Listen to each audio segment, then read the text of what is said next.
The Commissionerate of Customs Preventive NER Shillong CBIC Ministry of Finance on Friday celebrated International Customs Day 2023 at the U Sosotham Auditorium, State Central Library, Shillong.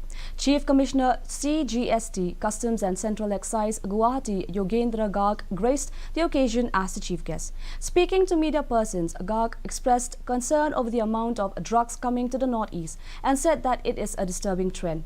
He also informed that they have stepped up their efforts to curb the trend, especially considering the fact that drugs may be used for inducement during polls. He also acknowledged the contribution of partner agencies such as the BSF and Assam Rifles, ITBP, SSB and the counterparts from Bhutan and Bangladesh.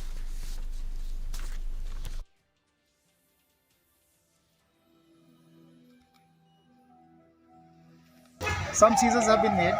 So, heroin seizure was made here. Foreign origin cigarettes have been seized when coming to this place from Silchar. But these are activities, these are things which can be easily used to induce the voter. So that's why we're keen that these things are seized. The United Democratic